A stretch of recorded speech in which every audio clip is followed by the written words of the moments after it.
In this video, we're just going to be talking about the different groups and families, or groups, columns, or families in the periodic table. There's a couple you have to know if you don't. Some of them you should know by now, and some of them might be new. So from lithium straight down is called the alkaline metals. Families run from top to bottom. There's a reason they're called families in addition to groups and columns. Groups and columns are obvious. Families might be a little less. But if you think about what it means to be a family. People in a family share DNA traditionally. We're doing traditional family here.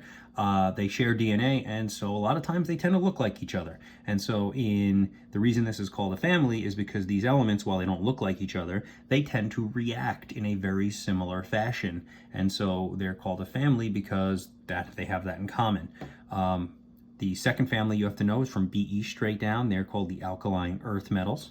The third family we need is from fluorine straight down. They are called the halogens. Obviously, we're skipping AT. Noble gases, which you should know these already, from helium straight down. Metalloids or semi-metals are everything on the staircase except Al and Po. And then we have two rows and periods that actually, rows or periods that have names. So the reason they're called a row, they go left to right. They can also be called a period. A good way to remember a period is sentences run left to right and sentences end in periods. So if you think of it that way, that's totally fine. The actinides and the lanthanides are the two periods we have to really worry about. They are from CE all the way to the right, from TH all the way to the right. You really just need to know what they are. We don't really do much with them. They're a little bit more advanced than we need to be.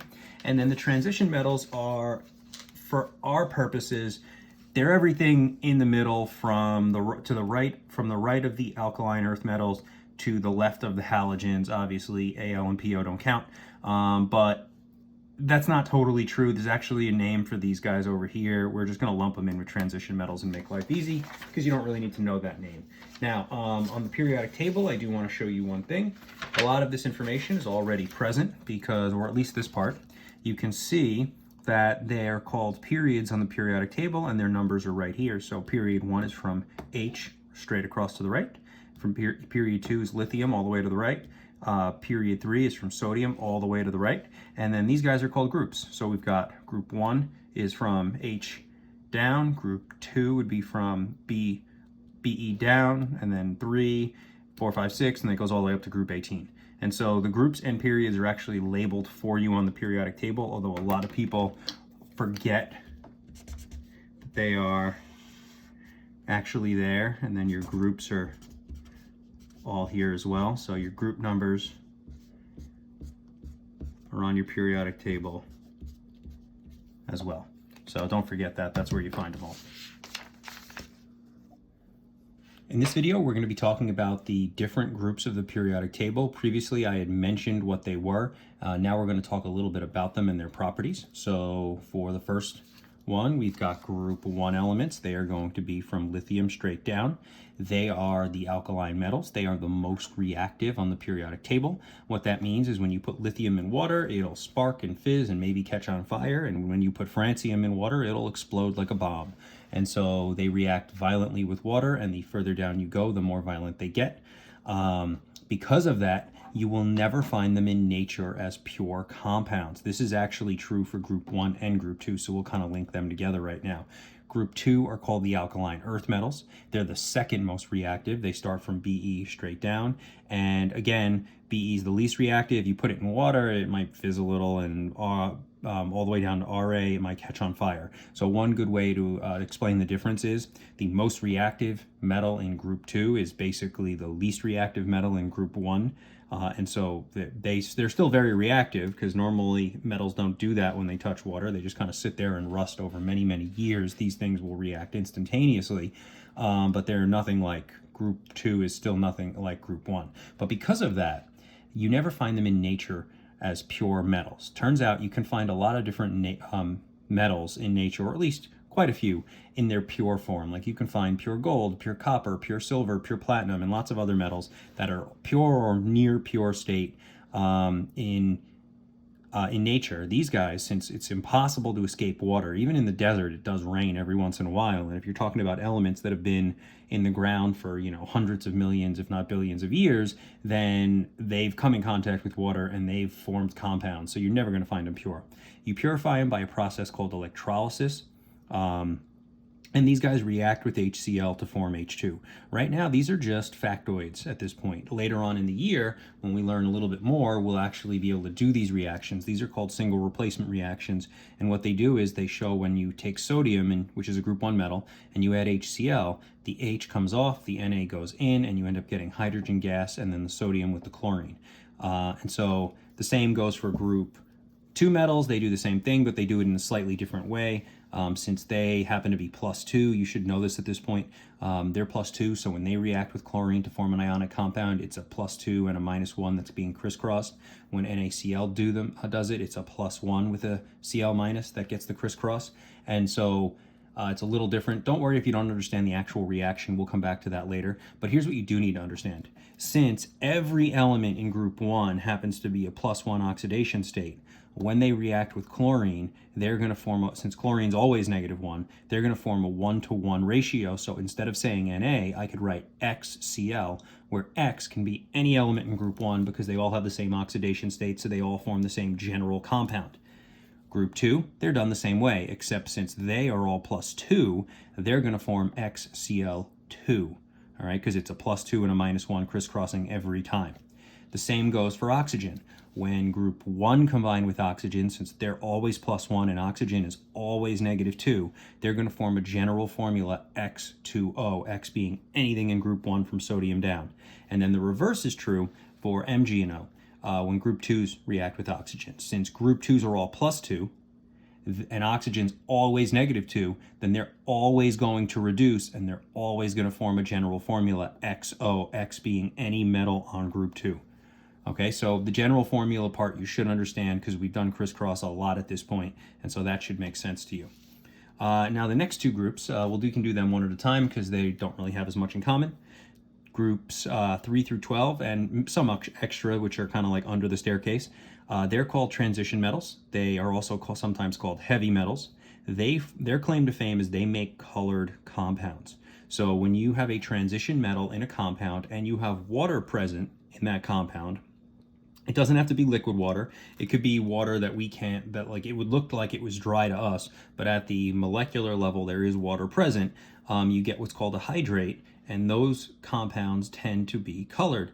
And their color can change depending on the oxidation state of the transition metal. The most common example, copper, when it's in the +1 state in a compound with water present, is green, like the outside of the Statue of Liberty. And copper, when it's in the +2 oxidation state with water present, it tends to be blue. And it makes these interesting blue crystals, which are super deadly, which we will eventually use at some point this year, hopefully. And so that's the difference. This thing is commonly used in paint, maybe not modern paints as much, but definitely the older paints, they use these because they didn't know any better. And the one thing to remember is if the H2O gets boiled away or heated off in some way, you can evaporate H2O, right? If you lose the water, you lose the color. So that's the important part to know about them. Noble gases, we already know these guys, but we'll go over it one more time. They are all stable because they have complete octets, therefore they don't react.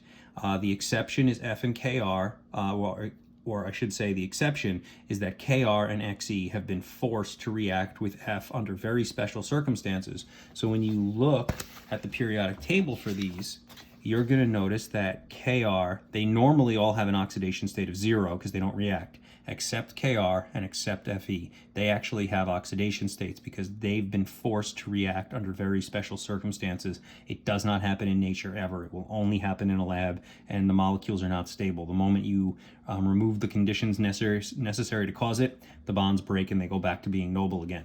So that is something to remember, and the clue is in the oxidation state, so that shouldn't be too big a deal. So that is the last, or the 4 of the groups, and then we've got 2 more. We've got the halogens, and we've got semimetals or metalloids. So the halogens are Brinkelhoff, so those are the ones that are naturally diatomic, or I shouldn't say that.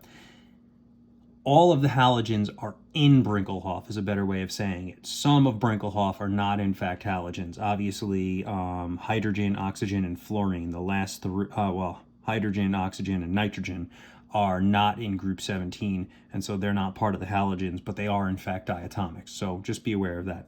The thing you need to really know about them is as you go down the group, you increase the number of protons and electrons. you increase the number of the strength of the intermolecular forces.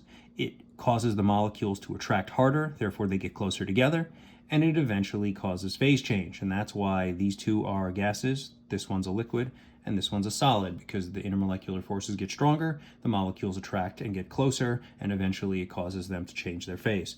That is something you definitely have to know. The last one, metalloids or semi-metals, you can call them either one.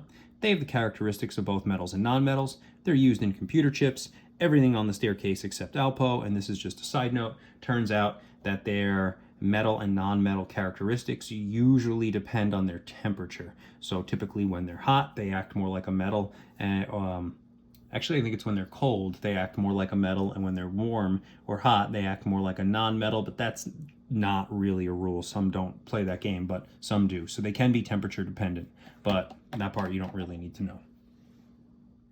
In this video, we are going to explain the trends found in the periodic table. So we're not going to, looking up the trends is easy. Explaining the trends is a little bit harder. So if you've seen this sheet before, this is one of our first lessons where we just wrote them down and figured out the trends, right? So we're going to be looking at electronegativity, ionization energy, and atomic radius, not necessarily in that order. So electronegativity and ionization energy are directly linked. In other words, electronegativity is the pull on the electrons, ionization energy is the energy needed to pull it away. So if one goes up, if the electronegativity goes up, the ionization energy has to go up. It's like saying if you have a stronger grip on something, it's going to be harder to pull it away from you. That's literally what it's saying. So as we go down the group, the electronegativity decreases. Therefore, the ionization energy decreases, making Fr the lowest electronegativity and the lowest ionization energy on the whole table. As we go to the top right, or as we go to the right, the electronegativity is going to increase and the ionization energy is going to increase. That would technically make helium the highest in both, but it's not, and there's a reason. It is the highest for ionization energy, but because it's a noble gas, like this whole group, they don't have electronegativity. So the electronegativity award goes to fluorine. It's the strongest on the whole periodic table. It would be helium, but helium doesn't need electrons, so it basically doesn't participate. Therefore, it can't do anything. The double dash doesn't mean zero. It means it doesn't have it at all. So fluorine's the most electronegative, but helium has the highest ionization energy in the periodic table, because while helium doesn't need electrons, so it has no electronegativity, good luck trying to pull an electron away from a helium. It does not want to lose it at all. All right, and then atomic radius, that's a little different. As we go down the group, the atoms get bigger. As we go to the right, they get smaller, making helium the smallest element on the periodic table, making Fr the largest element on the periodic table. Now, the reason why is a different story. It's a little more complicated. So there's a couple things. There's the electronegativity changes as the atoms change in size. That causes the attraction between the electrons to change, which will then cause the ionization energy to change. They're all interlinked. So let's first talk about size. So the atoms get bigger as we go down the periodic table, and there's a very good reason for that. As we go down the periodic table, you're adding orbitals, and so adding orbitals adds a whole nother layer to the atom, and the atom is going to gain size no matter what as you go down. That's going to be very important. And if you notice, I highlighted the nucleus and the valence electron on these, and I'll come back to that in a second. As we go to the right, the atoms actually get smaller. And the reason they get smaller, and this one throws everybody off, because if you look at their masses, the atoms are getting heavier, they're having more protons, they're gaining more electrons. So if you're gaining all these things, well, why are you getting smaller? Because normally with people, if you gain all these things, you're going to become a larger person, right? That's like bigger people are heavier than smaller people, and that's because they have more mass.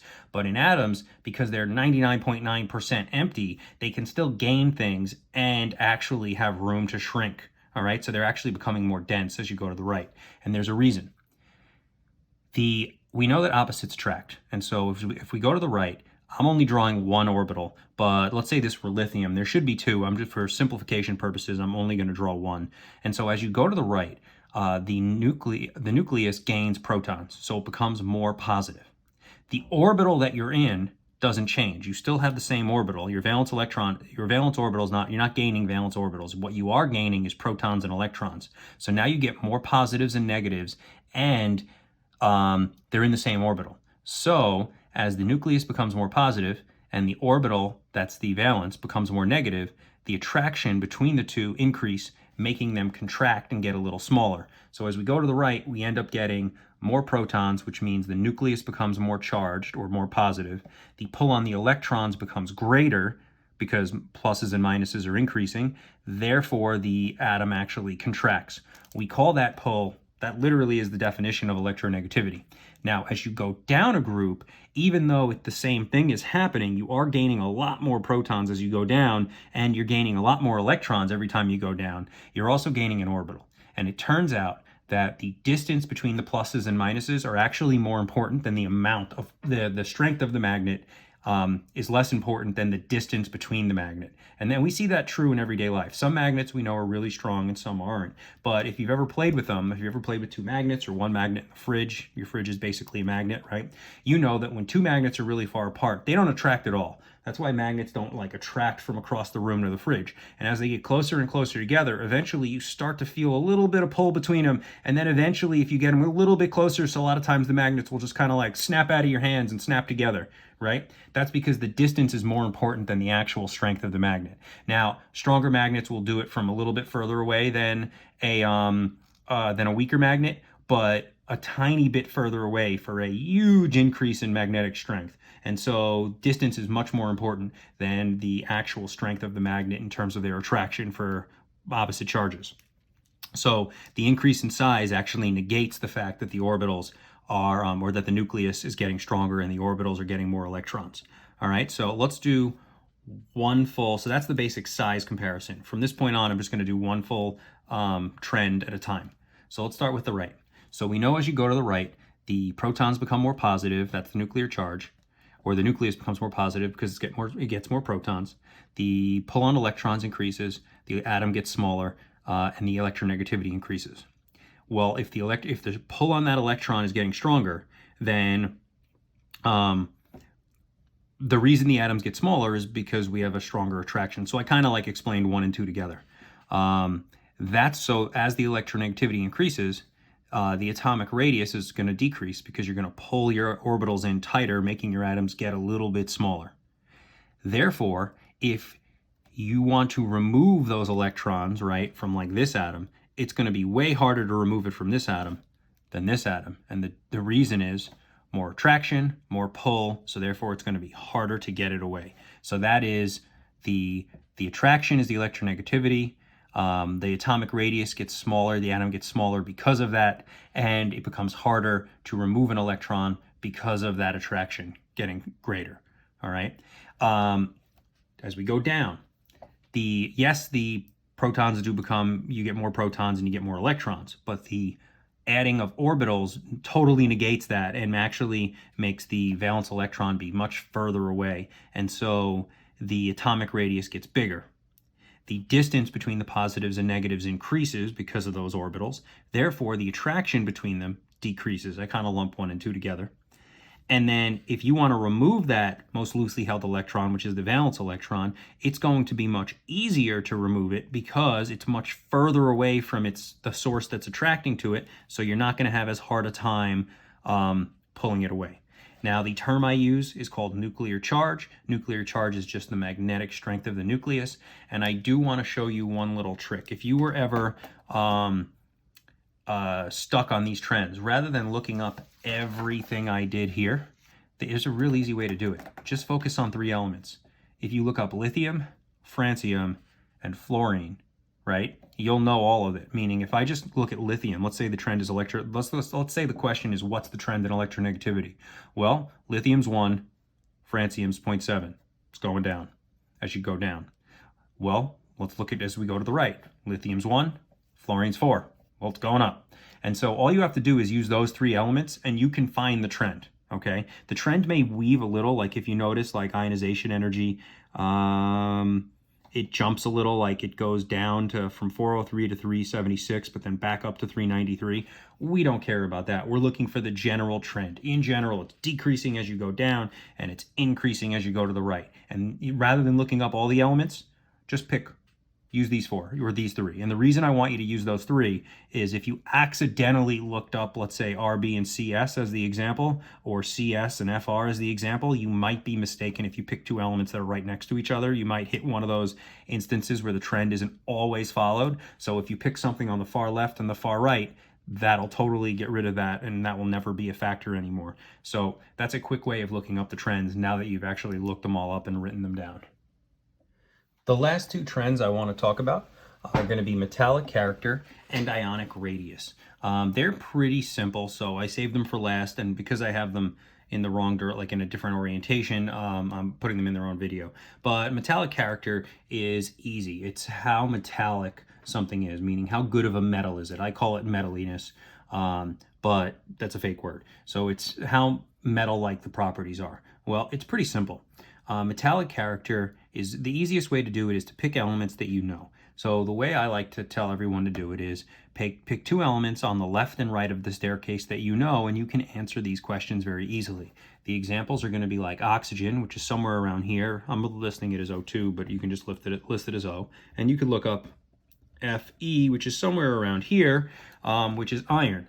So oxygen, you're breathing it. It's clearly not a metal. Here's your nonmetals. Iron, it's a metal, like steel is made of iron. So therefore, this side must be your metals. Once you know that, it's simple.